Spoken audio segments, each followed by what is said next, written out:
Bienvenue dans cette vidéo. On va lire l'article qui introduit TrueNAS version 13. En même temps, je vais vous proposer un très rapide comparatif entre TrueNAS 13 et TrueNAS 12 Update 8. Je vous invite aussi à voir la vidéo de l'Avance System qui aborde d'une façon un peu plus technique et informatique, parce que c'est une entreprise informatique. Et moi, je vais plutôt aborder d'une façon plus légère, parce que je suis un utilisateur lambda qui a son petit serveur SMB qui fait simplement partage de fichiers pour moi à la maison. Tout ce que je vais aborder, tous les liens sont en dessous de cette vidéo en commentaire épinglé. Donc, TrueNAS version 13 succède à TrueNAS version 12. Donc là, ils expliquent un peu l'historique, une petite introduction. Ce qui nous importe, c'est ces différents points. Donc, ils passent à la version FreeBSD 13.1. Donc, ça inclut plein d'améliorations de manière automatique et qui vont grandement améliorer les performances. Là, c'est mis en bleu parce qu'il y a un lien qui renvoie vers un autre site où c'est indiqué qu'on va potentiellement gagner jusqu'à 20% en performance en échange de fichiers. Ce qui est une très bonne nouvelle. En faisant juste une mise à jour, on gagne en performance. Imaginez que votre bagnole, en faisant une simple mise à jour, demain, vous gagnez 30-50 km/h en plus en vitesse maximum. C'est génial. OpenZFS 2.1, donc c'est simplement mis à jour, et pareil, amélioration, fiabilité, performance, pareil, on gagne de manière automatisée. On a des temps de redémarrage qui sont réduits, les temps de basculement, donc ça c'est plus pour les grosses entreprises qui ont énormément de données avec lesquelles elles travaillent. Donc pour les grosses boîtes c'est bien, pour les petits serveurs à, on va dire, de 2 à 4 disques, bon, ça va. Mais c'est toujours bon. On prend, c'est le même serveur, le même service, que vous soyez un professionnel ou un petit utilisateur. La version de Samba a été améliorée. Pareil, on gagne en solidité et en puissance. iSCSI, ça ne me concerne pas parce que je ne suis pas une entreprise et c'est vraiment quelque chose qui est ciblé pour les structures qui ont énormément de données, énormément de machines qui doivent communiquer les unes entre les autres, entre elles, alors qu'elles ne sont pas forcément liées physiquement. Serveur NFS, c'est comme du Samba, mais pour Linux, spécifique à Linux. Il y a un truc qui est assez incroyable, assez intéressant, c'est qu'on peut avoir des performances qui peuvent monter jusqu'à 400%. Parce qu'ils sont visiblement, si j'ai bien compris, ils sont passés d'une connexion unique en TCP à un système en parallèle. Donc imagine une autoroute. Au lieu d'avoir une seule voiture qui fait l'aller-retour pour échanger les données, maintenant on a 3 voitures de manière parallèle qui font l'aller-retour simultanément. Donc forcément plus d'espace pour pouvoir échanger des données. Donc ça c'est une très bonne nouvelle. Donc là il rappelle évidemment que TrueNAS Core et TrueNAS Enterprise c'est la même chose. La grosse différence c'est qu'il y a un service, une hotline et des développeurs qu'on peut contacter directement quand on a un gros souci ou qu'on a besoin de services, qu'on n'a pas le temps de se pencher sur l'aspect technique. Ils expliquent aussi qu'ils ont créé des tests, ils ont été en partenariat avec Western Digital, qui est quand même un monstre, avec Seagate au niveau des disques durs. Et que du coup, tous les retours qu'ils ont pu avoir avec cette entreprise ont amené à des améliorations de TrueNAS. C'est encore une bonne chose. Là, ici, ils rappellent les dates des différentes sorties des mises à jour et à qui elles s'adressent. Donc là, actuellement, on se trouve à la release, donc on est à la version 4, et c'est conseillé pour tout le monde. La prochaine, c'est pour les entreprises, et la U2 et plus, c'est pour les serveurs qui ne doivent tomber en panne sous aucun prétexte. Si vous êtes un petit utilisateur lambda, que vous avez votre PC Windows et que vous accédez à votre serveur pour stocker des photos, des documents Word, des vidéos, des PowerPoint, et que c'est juste pour vous, et que c'est familial, vous pouvez faire la mise à jour aujourd'hui. J'ai pu tester du coup sur un mini PC. J'ai ressenti une petite amélioration au niveau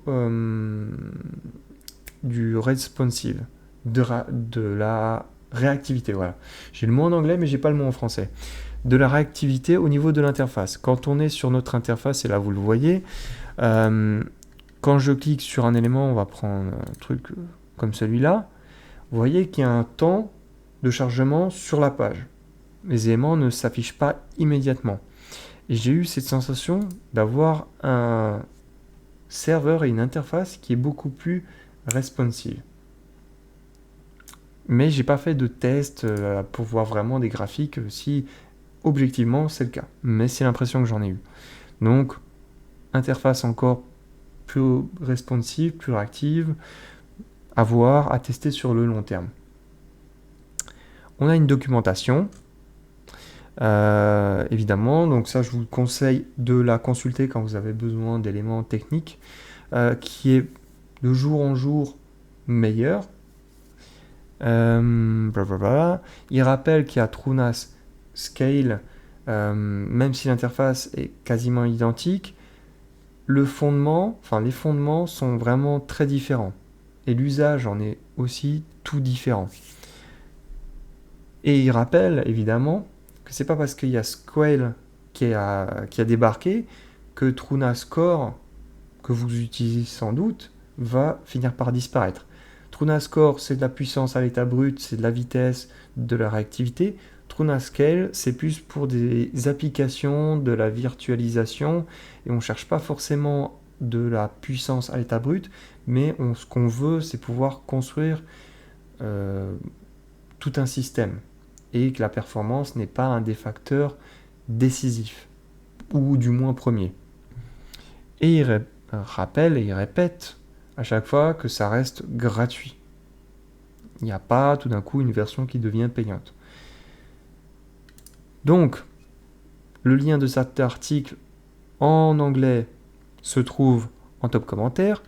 Et donc, ce que j'ai pu constater, donc là on est sur la version 12.0, update 8.1. Quand on va dans des catégories et des sous-catégories, par exemple, je vais dans plugin, ou plutôt on va utiliser stockage, non, peut-être partage, SMB, non plus, service, on va prendre pas SSH, Smart.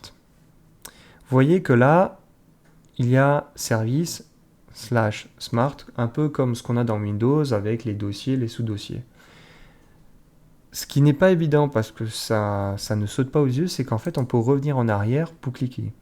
Et ça je ne le savais pas. Et dans la nouvelle version, eh bien ces liens seront bleus. Pareil pour X System, normalement si vous cliquez ici vous allez tomber sur le site officiel. Les liens deviennent bleus.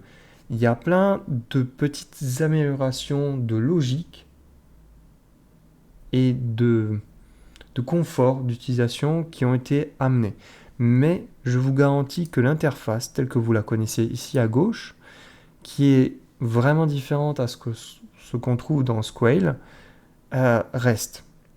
Ça ne bouge pas.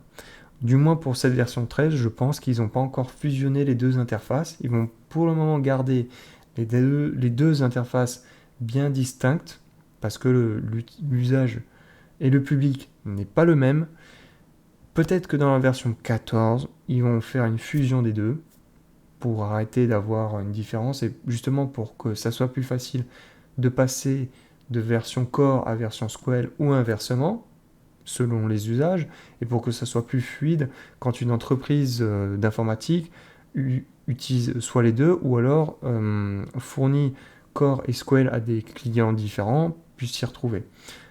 Pour le moment, on fait comme ça et ça marche très bien. Évidemment, en plus de ça, il y a un changelog précis. Quand on va sur TrueNAS, on va dans... Et on a ici toutes les nouveautés. On n'a pas vraiment de nouveautés, vous voyez que c'est plus des améliorations.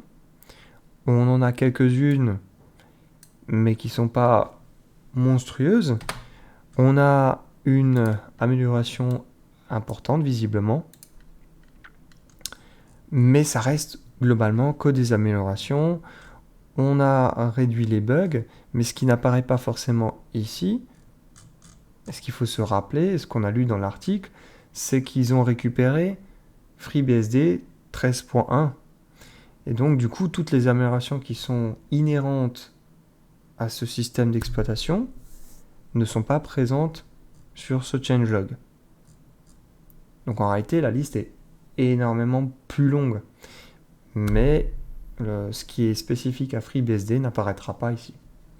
N'hésitez pas à laisser un pouce bleu ou un pouce rouge, à vous abonner, à partager cette vidéo évidemment, et à poser aussi vos questions sur TrueNAS, sur son fonctionnement et peut-être sur ses nouveautés, et à faire aussi valoir vos avis sur cette nouvelle version. A plus.